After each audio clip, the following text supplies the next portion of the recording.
कसा समर्थ असेल अशा रीतीने त्यांनी आपली नम्रता प्रगट केलेली आहे.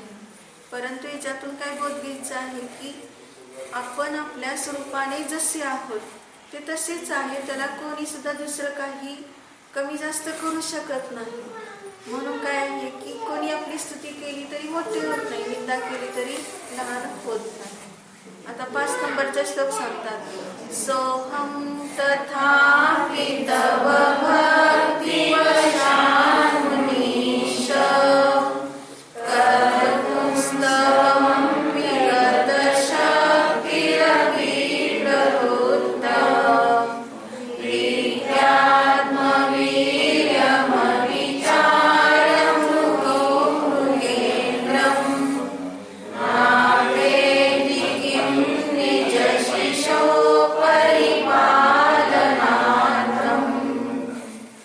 तथापि म्हटलं ना, आता आपण 4थ्यामध्ये पाहिलं होतं की माझी बुद्धी तेवढी नाही तरी सुद्धा मी स्तुती करत आहे. तथापि तरी सुद्धा काय आहे, तव भक्ती वशात, हे मुनीश म्हणजे मुनीमध्ये श्रेष्ठ हे भगवान, आपण स्वतःला जाणण्यामध्ये अत्यंत श्रेष्ठ असेल आणि मी भक्तीच्या वश होऊन काय करत आहे, तव म्हणजे तुमच्या भक्तीच्या वश होऊन स्तवम करतो म्हणजे तोच मी आता स्तुती करण्यासाठी विगत शक्ती अपि प्रवृत्त, शक्ती निघून गेलेली आहे तरी सुद्धा मी प्रवृत्त झालोय. मग शक्ती निघून जाणं म्हणजे काय आहे, आता मला एक शब्दाने सुद्धा असं काही म्हणजे फुटत नाही शब्द सुद्धा तुम्हाला पाहिल्यावर. मग मला असं सामर्थ्य नाही की तुमच्या समोर उभा राहून मी तुमची स्तुती करू शकेल. मग एवढी मी काय आहे विकल बुद्धीवाला होऊन आलोय तरी सुद्धा प्रवृत्त झालोय. मग त्याला उदाहरण कोणतं घेतलं की मृग म्हणजे हरिणी. हरिण जो आहे तो काय करतो, मृगेंद्र, मृगेंद्र म्हणजे सिंह, म्हणजे सिंह, हरिणांचा इंद्र तो सिंह. मग ती प्रीत्या म्हणजे प्रीतीने, आत्मवीर्यम अविचार्य, स्वतःच्या शक्तीचा विचार न करता ती हरिणी निज शिशो परिपालनार्थम, आपल्या पाडसाचं परिपालन म्हणजे रक्षण करण्यासाठी किंवा बेटी ती काही सामोरी जात नाही, काय म्हणजे त्या सिंहाच्या समोर जाते. मग ह्याच्यातून आपल्याला काय बोध घ्यायचा आहे की तिला तेवढं सामर्थ्य नाही तरी सुद्धा ती काय करते, तरी त्या सिंहाचा सामना करायला जाते. मग मी तर कोण आहे, मी सुद्धा एवढं सामर्थ्यशाली नाही तरी तुमच्या समोर उभा येऊन ठाकलं स्तुती करायला. विगत शक्ती आपली, आता प्रत्येक श्लोकात एक एक म्हणजे विशेषता जी दिलेली आहे ती वेगवेगळी कशी दिलेली आहे. पहिल्यांदा काय सांगितलं, निर्लज्ज. दुसऱ्यामध्ये काय सांगितलं, म्हणजे तिसऱ्यामध्ये बुद्ध्याविना, म्हणजे बुद्धी नसताना देखील त्यातच सांगितलं निर्लज्ज म्हणून. आणि पुढे काय सांगितलं, कल्पांतकालीन वाऱ्याने जो खवळलेला समुद्र आहे त्यात मगरमच्छ उसळले तरी त्याला 2 भुजांनी कोणी तरण्यास तयार होणार नाही. तसं तरी सुद्धा मी काय झाले तशाप्रमाणे, म्हणजे इतकं मी असमर्थ आहे तरी सुद्धा मी काय करतोय, तुमची स्तुती करायला आले. म्हणजे बुद्धीने तुमची स्तुती करायला बृहस्पती देखील समर्थ नाही आणि मी मात्र समर्थ झाले. समर्थ झाले म्हणजे आत्मानुभूतीने एवढं मला तुमच्या गुणांच्या विषयी खूप आदर आहे हे दाखवलं त्यांनी. आणि आता 5व्यामध्ये काय दाखवलं, आपल्या शक्तीचा विचार न करता सुद्धा काय करत आहे मी, म्हणजे माझी शक्ती जाऊ देत, काही असू देत, दुर्बल असू देत, पण तरी सुद्धा तुमच्या भक्तीने मी हे करतोय सर्व कार्य.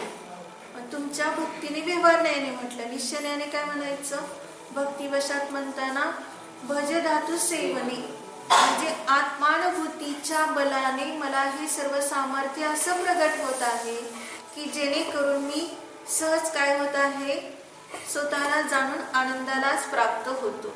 म्हणजे मी स्वतःला जाणले की मला किंचित मात्रही दुसरं कशाची आकुलता राहत नाही. कारण का तर बाहेर पाहिलं की वाटतं मी अपूर्ण आहे, आत पाहिलं की वाटतं मी परिपूर्ण आहे. मग ती भक्ती खरी आहे. म्हणजे ते भजसेवने म्हणजे अतिंद्रिय आनंदासाठीच जो आपला प्रयत्न आहे तर तेच मला उपयोगी आहे, त्याला सोडून दुसरं अन्य काही उपयोगी नाही, हे जर समजलं तर आता मला काय करायचं आहे?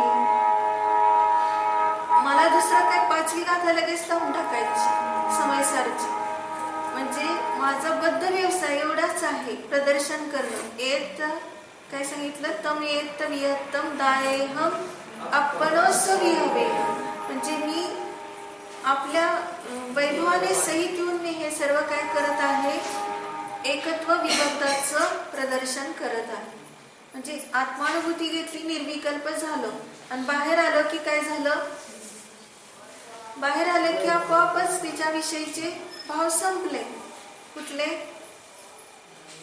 परविकल्पाचे. कारण का तर एवढाच विकल्प राहिला की सर्वांना हे मिळावं.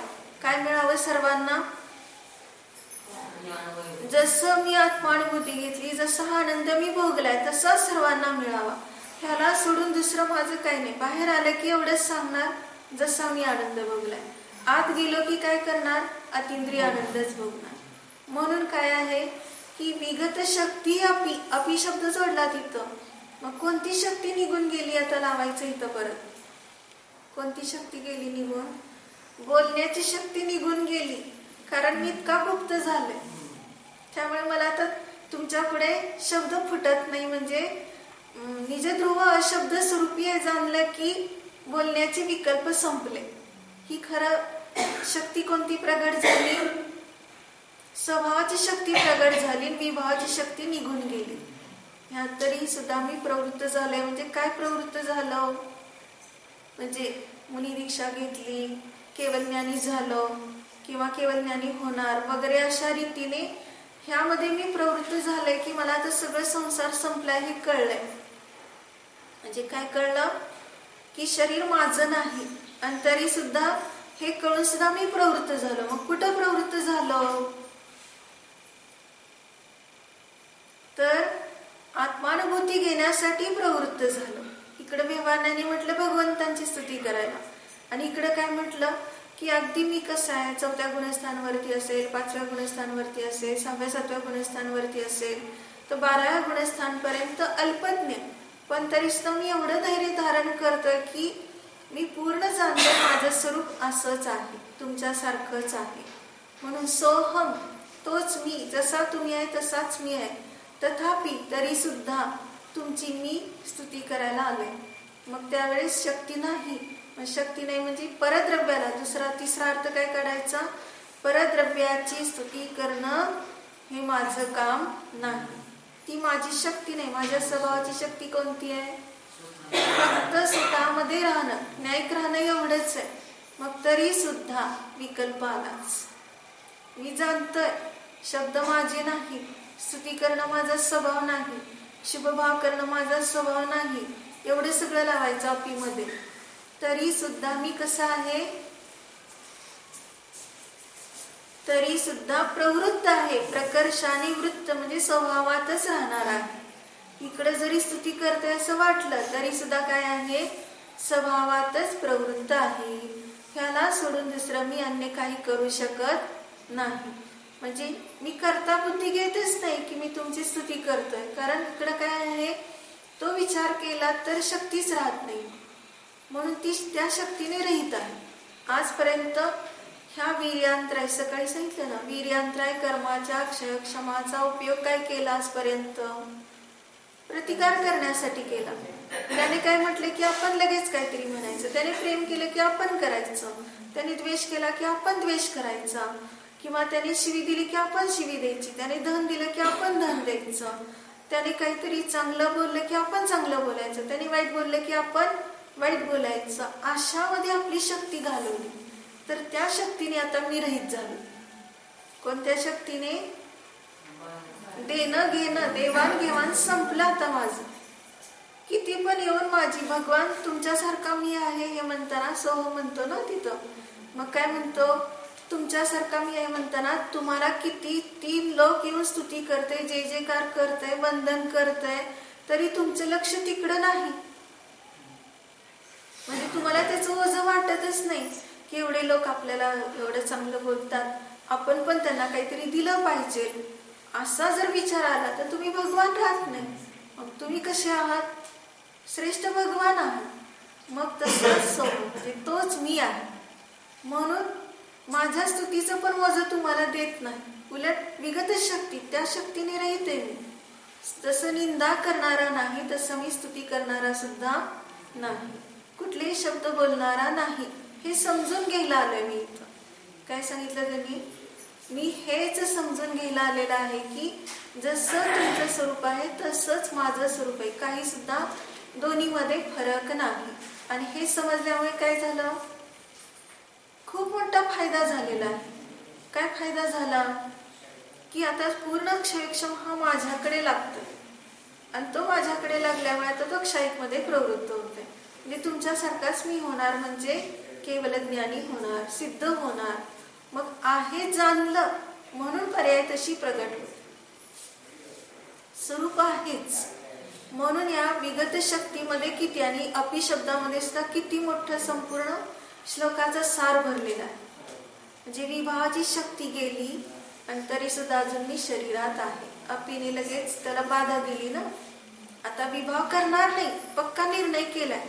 पण आता अपी तरी सुद्धा मी कुठं आहे? शरीरातच आहे. दुःख व्यक्त कर की अजून मी कसं काय शरीरात? म्हणजे हे माझं स्वरूप नसताना सुद्धा. मग आणखी काय लावायचं की स्तुती करण्याचा माझा स्वभाव नाही तरी सुद्धा करतोय, प्रवृत्त झालं. मग पश्चाताप आहे तिथं. त्याला त्या शुभाला ते उपादेय समजत नाही. हे समजून अपि शब्द आला. ह्या सगळ्या विभावाला निवृत्त केलंय आणि ते माझ्यापासून भिन्न जाणलंय तरी सुद्धा म्हणजे खेद व्यक्त कर, तळमळ की कसं काय अजून तरी सुद्धा मी इथं आहे. हे मला समजलंय. 5 इंद्रिय माझे नाही, त्याचे विषय माझे नाहीत, त्याचे भोग माझे नाहीत, मी त्याच्यापासून वेगळं आहे. आणि एवढं समजून सुद्धा मी कुठं आहे? परत प्रवृत्त झालंच. म्हणजे स्वतःलाच धिक्कारतायत ते. म्हणजे याच्यातून कोणी सुद्धा अभिमान करू नये हे लक्षात आलं. की कोणी म्हणेल 1 तासभर मी सुंदर स्तुती केली, रावणाने सुद्धा शांतीनाथ भगवंतांच्या समोर बसून काय केलं? एवढी स्तुती केली रावणाने सुद्धा भगवंतांची, तर त्यांना तीर्थंकर प्रकृतीचा बंध झाला.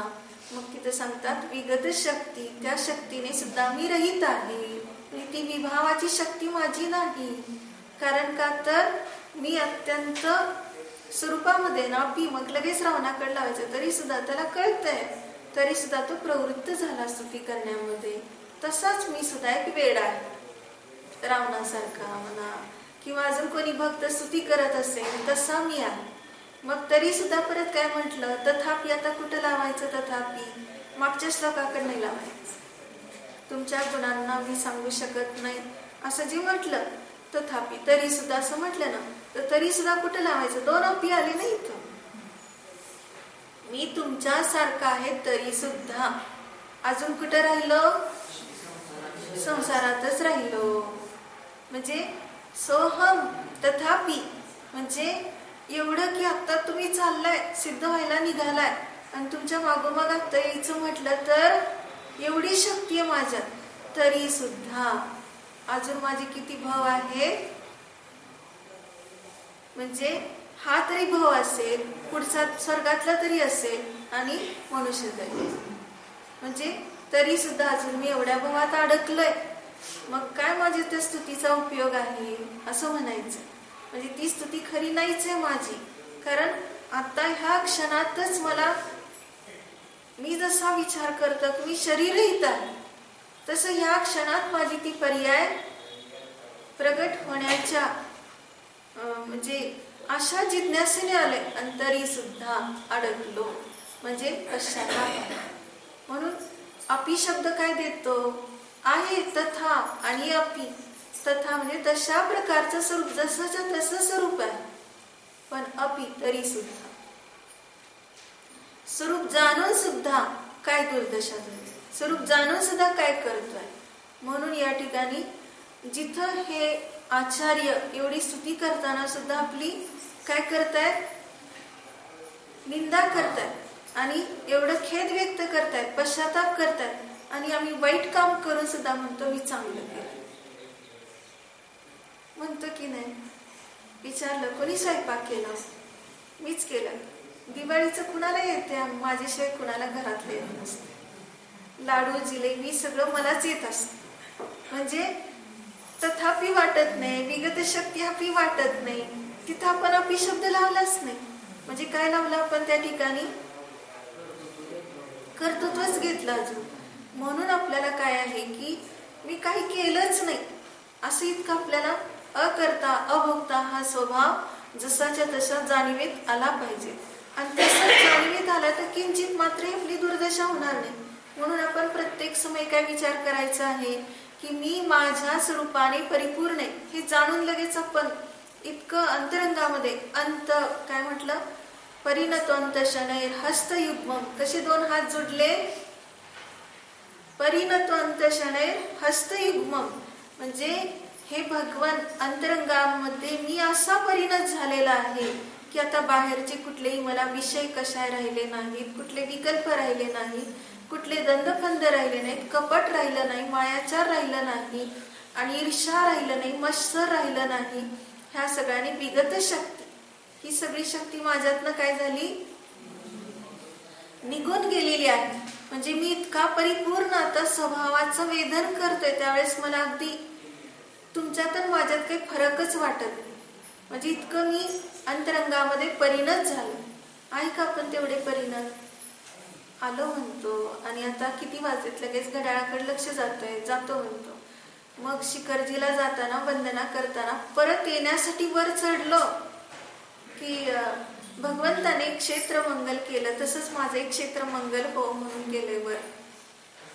क्षेत्रमंगल माहिती ना कशाला म्हणायचं? असंख्यात प्रदेशात राहूनच त्यांनी आपलं असं आत्मकल्याण केलं की त्या प्रदेशावर आता विभावांना स्थानच नाही. पण आपलं काय चाललेलं असतं? असं पाऊल वर ठेवतंय आणि म्हणतो काय? सांगतो खालच्या लोकांना आलोच मी आता, माझ्यासाठी आमचं भोजन तयार करून ठेव. इकडं भगवंतांना म्हणतोय भगवान तुमच्यापासून मला जाऊ वाटत. म्हणजे किती मायाचारी झाली. इकडंच म्हणतोय आलोच खाली आणि तिकडं म्हणतोय भगवान मला आता तुम्ही सोडू नका बरं का, आता मी तुमच्या जवळच राहणार आहे. म्हणजे काय बोलात बोलाय त्याच्या परिणती कोणती करायची आहे? अंतरंगामध्ये परिणत व्हायचं. पण ती परिणती अंतरंगामध्ये नाही. आणि म्हणून काय चाललेलं आहे? जन्म मरणाचे चक्कर चालले, म्हणजे सारखं फिरत राहिलं. म्हणून मानतुंगाचार्य काय आपल्याला सांगतायत की त्यांनी 48 कुलप तोडली. 48 श्लोक केले म्हणजे एक एक श्लोकाला एक एक कुलूप तोडलं. पण त्यांनी तोडली की कुलप तुटली? कुलप तुटली. त्यांनी काही तोडलं नाही. मग त्यांनी काही जोडलं नाही तर तोडलं कशाला? त्यांनी कुठं बंदिस्त स्वतःला करून घेतलं. त्यामुळे सुटका झाली माझी. आनंद कुठे आहे त्याचा? जर स्वतःला बंदिस्त केलं तर सुटका झाली म्हणून आनंद आहे. तसं आम्ही संसारात मानतुंगाचार्य सांगतात स्वतः बंधनात फसलाय आणि दीक्षा घेतली म्हणून तो आता हसतोयस, आनंदी आहेस, सुटला संसारातून. मग तू स्वतःहून संसार बंधन केलं म्हणून त्याला सुटकेचा तुला आता आनंद वाटतो. म्हणजे काय आहे? ज्याच्या उपयोगात बंधन आहे त्याच्या उपयोगात ते सुटका, आणि ज्याच्या उपयोगात बंधनच नाही त्याच्या उपयोगात सुटका पण नाही. म्हणून निश्चयाने काय सांगितलं? निश्चयाने आत्म्याला बंधन पण नाही आणि मुक्ती पण नाही. म्हणजे आत्मा मुक्त अमुक्त रहित, मुक्त अमुक्त आणि रहित आहे. म्हणजे बंधन पण नाही आणि मुक्ती पण नाही. याचा अर्थ काय आहे की उपयोग तर सदैव शुद्ध आहे. समयसारमध्ये कोणती गाथा सांगितली? उपयोग सदैव शुद्ध आहे. 181 बरोबर आहे की काय सांगितलं त्यामध्ये? ओ ओगे ओ ओगो ओ ओगे नक्की कोई कोहो. उपयोगामध्ये उपयोग आहे, उपयोगामध्ये क्रोध नाही. म्हणजे किती शुद्ध आहे उपयोग. आता सुद्धा आपल्याला क्रोध आला, मान कशाय झाला, मायाचारी झाली, लोभ झाला. उपयोग शुद्धच आहे, पण हे सगळे पर्याय बरोबर तरंगते. कुठला पण विचार येऊ दे, पण ते सगळं आपल्या स्वरूपात नाहीच. जे आपण कसे आहोत, अत्यंत भिन्न, अत्यंत शुद्ध, निर्मळ.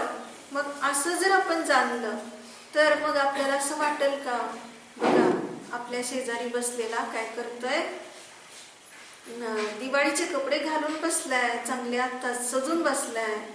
कशाला त्यात उपयोग गेला तुझा? उपयोगात तर सांगितलं उपयोगच आहे. मग तू काय बघतोस? हे कसला विचार करतोय? हे तुझं स्वरूप नाही. विगत शक्ती लगेच तिथं लावायचं. ही शक्ती माझी विभावाची संपलेली आहे. किंचित मात्र मी आता ती शक्ती लावत नाही. वैभाविक शक्ती जी आहे ती कार्य करत होती आजपर्यंत.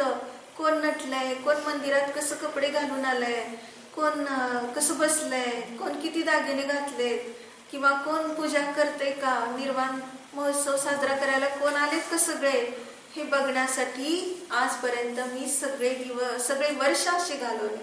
पण आता मात्र ती वैभावक शक्ती कार्य करत नाही. विगत शक्ती झाली. म्हणजे आता कोणती कार्य करते? भगवान जसे मोक्षाला गेले, ज्या विधीने गेले, थाकी उत्तम क्षमा पैज अचंबो मने आ. काय म्हटलं त्याच्यामध्ये? किस विधे किने कर्म चोकचू. सांगा भगवान, तुम्ही कुठल्या विधीने, कुठल्या उपायाने कर्माचा चक्काचूर केला? मला पण याच्यात राहायचं नाही, मला सुद्धा ह्या किचड्यात पडायचं नाही. हे सगळं दुःखदायक आहे, हे कळलंय. हे सांगायला त्यांनी 5 श्लोक घेतला. काय सांगितलं? तू कुलूप तुटले इकडे लक्ष नाही, किंवा कुलूप बंद इकडे लक्ष नाही. 5व्या श्लोकात त्यांनी काय म्हटलं? मला कोण बंदी करणारा नाहीच. ती शक्तीच नाही कोणामध्ये. म्हणून जो आहे तो सुद्धा शक्तीने रहित आहे, विभावाच्या. आणि मी सुद्धा विभावाच्या शक्तीने रहित आहे. म्हणजे जसे भगवान स्वच्छ आहे तसा माझा आत्मा स्वच्छ आहे, तसं इतरांचा आहे स्वच्छ. कोणाला आपत्तीच आली नाही. म्हणजे लक्ष कुठं होतं त्यांचं? त्याही वेळेला श्लोक म्हणताना काय म्हणत होते ते? सोहम तथापि तुझ्या भक्तीच्या वश, तुझ्या भक्तीच्या वश आहे. ह्या कुलपाच्या वश नाही, ह्या खोलीच्या वश नाही, आणि त्या राजाच्या वश नाही. सगळं इतकं त्यात जुडून घ्यायचंय. कुणाच्या वश झालंय मी, हे भगवान मला कळत नाही. तुमची भक्तीच मला ओढून नेते बाहेर.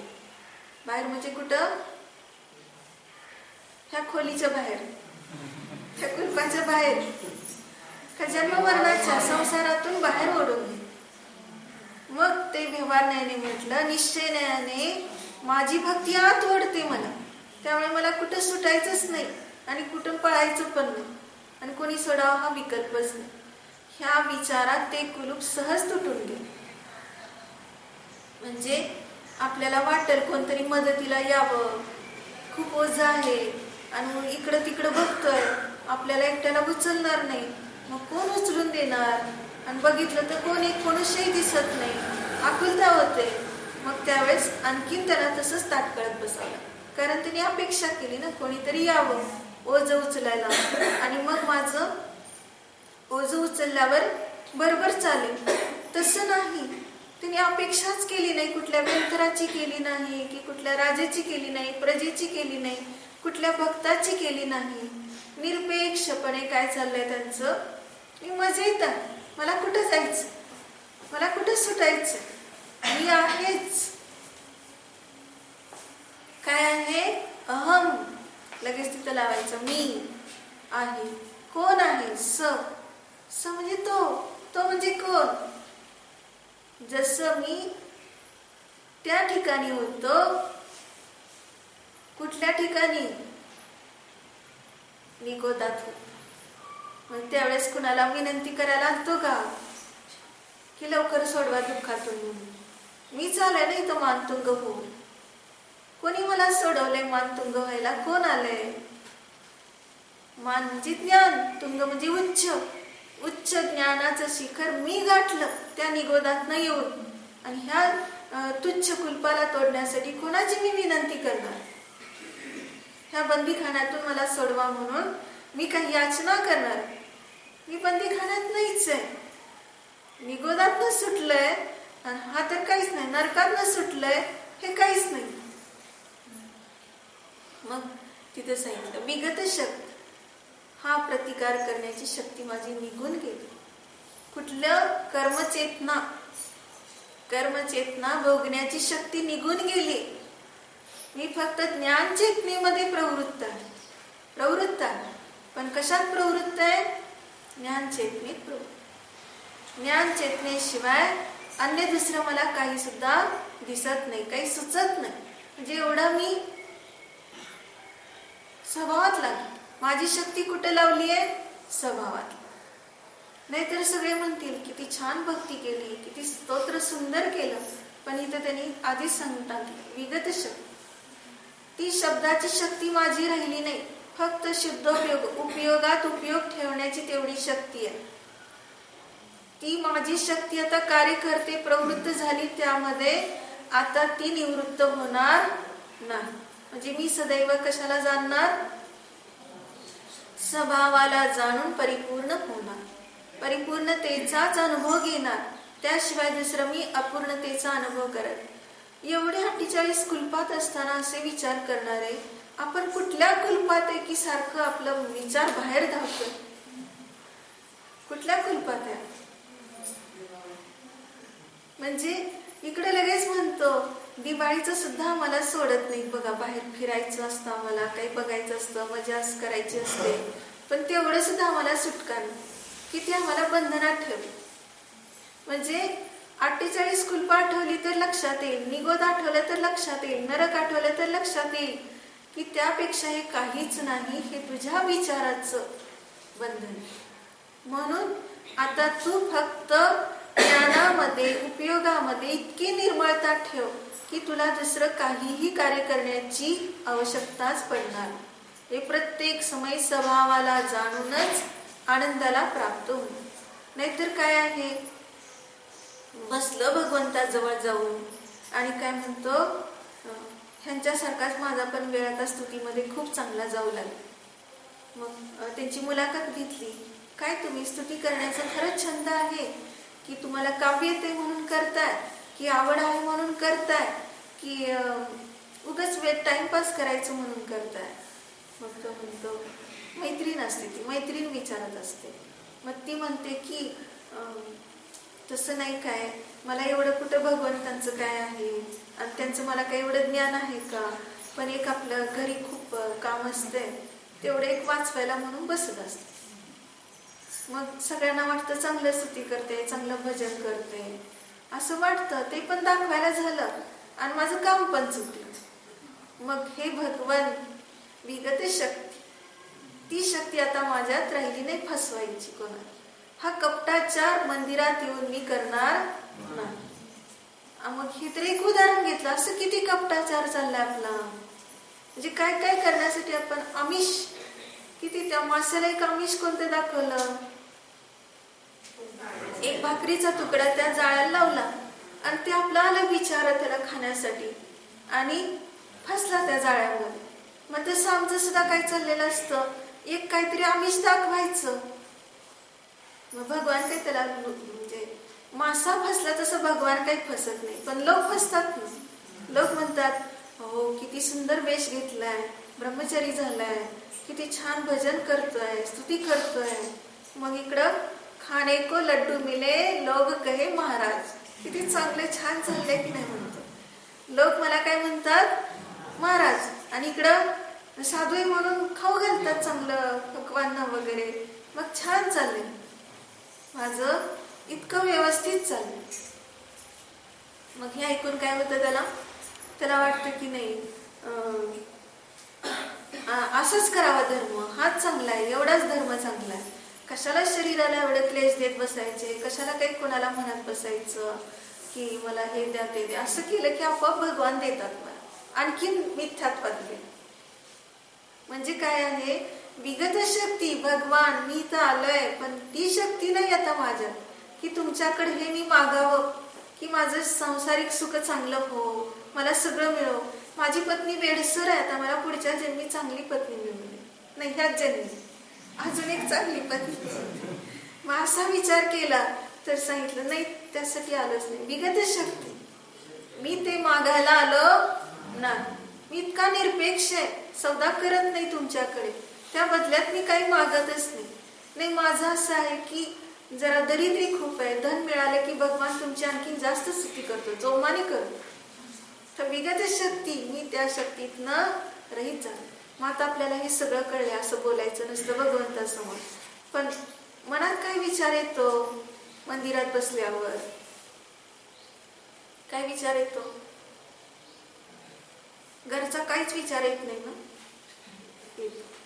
मग काय झालं? मागितलं नाही पण विचार केला तरी गेलाच की तिकडं. त्या विचाराला तो निस्सही केलाय, सगळं सोडून आलाय आणि परत मंदिरात बसून काय करतो? हाच विचार करतो. तर विगत शक्ती, आता त्या शक्तीने मी रहित आहे. मी शरीर, घर, परिवार, धन ह्याचा विचार करणारा नाही. त्या शक्तीने मी रहित, मी माझ्या स्वतःच्या शक्तीने संपन्न. एवढंच मला समजलं तर मी काय होतोय? पुलकित होते स्वतः, अतिंद्रिय आनंदाने पुलकित होते. कुठे गेली स्तुती, कुठे गेली निंदा, कुठे गेलं ते सर्व शब्दांचं अलंकृत व्याकरण, छंद वगैरे सगळं जाणून इतकं हे करणार नाही. ते केलं सगळं विगत शक्ती, त्या शक्तीने मी रहित आहे.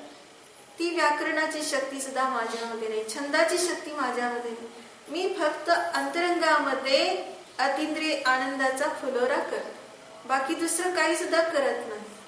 म्हणजे प्रत्येक समयाला आत डुबतोय आणि आत इतका केंद्रित झालं तर आता मला बाहेर काही करायचं उरलंच नाही, असं स्वतःला जाणून आनंदाला प्राप्त.